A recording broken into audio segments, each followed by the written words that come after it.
दास ने कहा, प्यारी चिड़िया, पगली मत बनो। देखो तुम्हारे चारों तरफ कैसी बहार है। देखो वह पानी खेल रहा है, उधर गुलाब हंस रहा है। भीतर महल में चलो, जाने क्या क्या ना पाओगी। मेरा दिल वीरान है, वहाँ कब हंसी सुनने को मिलती है। मेरे पास बहुत सा सोना मोती है, सोने का एक बहुत सुंदर घर मैं तुम्हें बना दूंगा। मोतियों की झालर उसमें लटकेगी। तुम मुझे खुश रखना। और तुम्हें क्या चाहिए, माँ के पास बताओ क्या है। तुम यहाँ ही सुख से रहो, मेरी भोली गुड़िया। अब माधवदास चिड़िया को अपने पास रखने के लिए, उसको बहकाने के लिए बहुत प्यारी प्यारी बातें करते हैं। वो बोलते हैं कि तुम बहुत ज़्यादा प्यारी हो, तुम्हें यहाँ सब कुछ मिलेगा। अर्थात तुम मेरे पास रहोगी तो तुम्हें यहाँ पर बहुत कुछ मिलेगा, खाने के लिए मिलेगा, पीने के लिए मिलेगा, रहने के लिए मिलेगा। तो तुम मेरे पास ही रह जाओ। मेरे पास सोना चांदी हीरे मोती सब कुछ है। तुम यहाँ पर बहुत खुश रहोगी। मैं तुम्हारे लिए एक सुंदर सा घर बनाऊंगा और उसमें क्या है, मोतियों की झालर लगाऊंगा, जिसमें तुम क्या है, रहकर बहुत खुश रहोगी। तुम्हारे माँ के पास तुम्हें देने के लिए कुछ भी नहीं है। तुम यहाँ ही रह जाओ और यहीं सुखी से रहो। मेरी प्यारी चिड़िया, मेरी भोली चिड़िया, तुम यहीं रहो। चिड़िया इन बातों से बहुत डर गई। वह बोली, मैं भटक कर तनिक आराम के लिए इस डाली पर रुक गई थी। अब भूल कर भी ऐसी गलती नहीं होगी।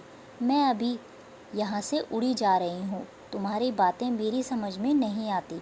मेरी माँ के घोंसले के बाहर बहुत तेरी सुनहरी धूप बिखरी रहती है। मुझे और क्या करना है। 2 दाने माँ ला लेती है और जब माँ पर खोलने बाहर जाती हूँ तो माँ मेरी बाट देखती रहती है। मुझे तुम और कुछ मत समझो, मैं अपनी माँ की। जब माधवदास चिड़िया को रुकने के लिए बोलता है तो चिड़िया बहुत ज़्यादा डर जाती है। वो बोलती है कि मैं भटक कर यहाँ थोड़ा सा आराम करने आई थी, लेकिन अब मैं जा रही हूँ। मुझसे गलती हो गई कि मैं यहाँ आ गई। मैं अभी यहाँ से उड़ी जा रही हूँ, अर्थात मैं अभी यहाँ से जा रही हूँ। तुम्हारी जो बातें हैं, अर्थात कि मैं तुम्हारे लिए सब कुछ बना दूँगा, सोना चांदी हीरे मोती, तुम्हारी ये बातें मुझे कुछ भी समझ में नहीं आ रही है। मैं अपनी माँ के पास जा रही हूँ। मेरी माँ के पास बहुतरी अर्थात बहुत सारी धूप बिखरी रहती है। अर्थात वहाँ क्या है, धूप रहती है, प्रकृति की बहुत ज़्यादा सुंदरता रहती है। मुझे और कुछ भी नहीं चाहिए, मेरे लिए यही बहुत है। अर्थात मेरे लिए आज़ादी बहुत है। वो जो चिड़िया है वो बहुत ज़्यादा छोटी है, इसीलिए उसकी माँ उसे दाना लाकर देती है।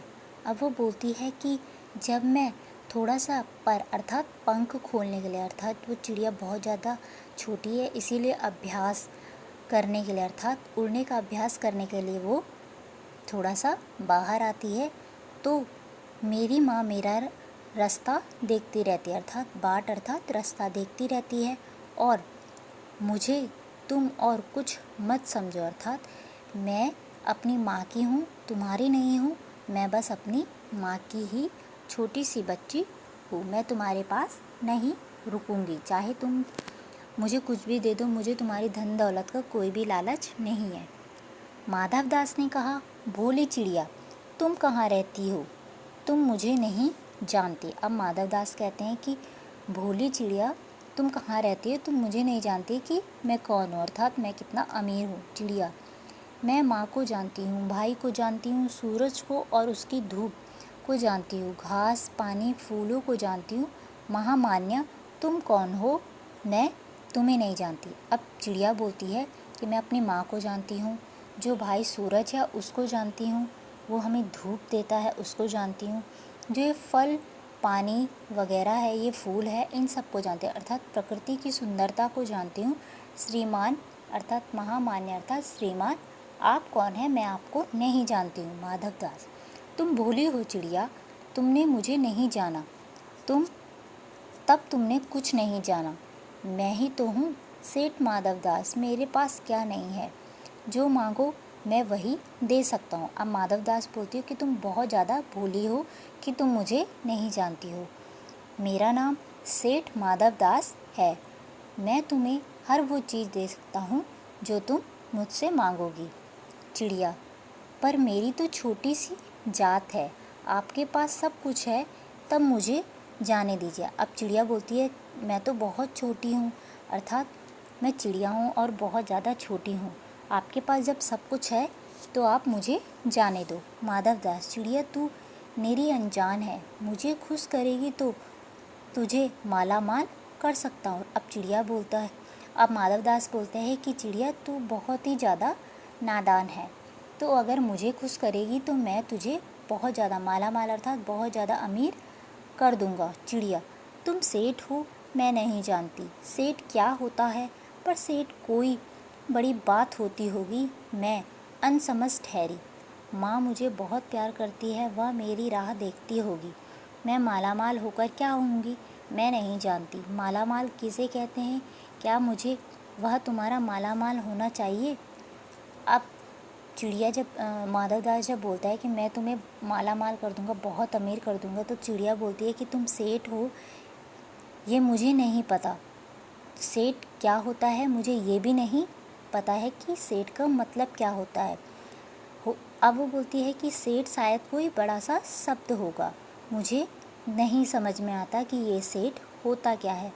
मैं अपनी माँ की ही बच्ची हूँ और वह मेरी राह देख रही होगी, अच्छा अर्थात वह मेरा रास्ता देख रही होगी, और मुझे अमीर होकर करना ही क्या है। मैं नहीं जानती कि मालामाल किसे कहते हैं। क्या मुझे वह तुम्हारा मालामाल होना चाहिए? अब वो बोलती है कि क्या मुझे तुम्हारा मालामाल अर्थात अमीर होना चाहिए? सेठ, अरे चिड़िया, तुझे बुद्धि नहीं है, तू सोना नहीं जानती। सोना उसी की जगत को तृष्णा है, वह सोने के मेरे पास ढेर का ढेर है। तेरे घर समूचा सोने का होगा, ऐसा पिंजरा बनवाऊंगा कि कहीं दुनिया में ना होगा, ऐसा कि तू देखती रह जाए। तू उसके भीतर थिरक फुदक कर मुझे खुश करियो, तेरा भाग्य खुल जाएगा। तेरे पानी पीने की कटोरी भी सोने की होगी। अब वो बोलती है कि मुझे नहीं पता कि मालामाल अमीर क्या होता है। अब वो बोलती है कि अब माधवदास कहते हैं कि तुझे अकल नहीं है, तुझे नहीं पता कि सोना क्या होता है। सोना अर्थात गोल्ड कि इस जगत की तृष्णा है, तृष्णा अर्थात लालच है। सारा जो संसार है वो तो चाहता है कि मुझे सोना मिले, और तू बोल रही है कि ये सोना होता क्या है। अब वो बोलता है कि मेरे पास बहुत सारा सोना है, और मेरे पास इतना सोना है कि मैं जो है तेरे लिए जो घर बनाऊंगा अर्थात तेरे लिए जो पिंजरा बनाऊंगा वो भी सोने का ही होगा। तो सोने के पिंजरे में इधर उधर थिरकती रहना अर्थात खुश रहना, और जो कटोरी होगी जिसमें मैं तुझे खाना दूंगा, पानी दूंगा, उस कटोरी को भी मैं सोने से ही बनाऊंगा। चिड़िया, वह सोना क्या चीज़ होती है? अब चिड़िया बोलती है कि ये जो सोना है अर्थात गोल्ड है, ये क्या होता है? सेठ, तू क्या जानेगी, तू चिड़िया जो है सोने का मूल्य सीखने के लिए तुझे बहुत सीखना है। बस यह जान ले कि सेठ माधवदास तुझसे बात कर रहा है, जिससे मैं बात तक कर लेता हूँ उसकी किस्मत खुल जाती है। तू अभी जग का हाल नहीं जानती, मेरी कोठियाँ पर कोठियाँ हैं, बगीचों पर बगीचे हैं। अब माधवदास कहती है कि तू सोना जानकर क्या करेगी कि सोना क्या होता है। सोने का जो मूल्य होता है, सोना अर्थात गोल्ड का जो मूल्य होता है वो बहुत ज़्यादा होता है। इसीलिए तू बस इतना जान कि तू सेठ माधवदास के घर में रहेगी। सेठ माधवदास तुझसे बात कर रहा है, यही बहुत है। अब वो बोलता है कि अगर तुम मेरे घर में रहोगी तो तुम्हारी किस्मत खुल जाएगी, क्योंकि तुम अभी जग का हाल नहीं जानती हो, क्योंकि जग में क्या है, बहुत सारी बुराइयां हैं, इसीलिए तुम जग का हाल नहीं जानती हो। मेरे पास बहुत सारी कोठियाँ हैं, मेरे पास बहुत सारे बगीचे हैं, इसलिए तुम मेरे पास ही रुक जाओ, मैं तुम्हें आराम वाली ज़िंदगी दूंगा।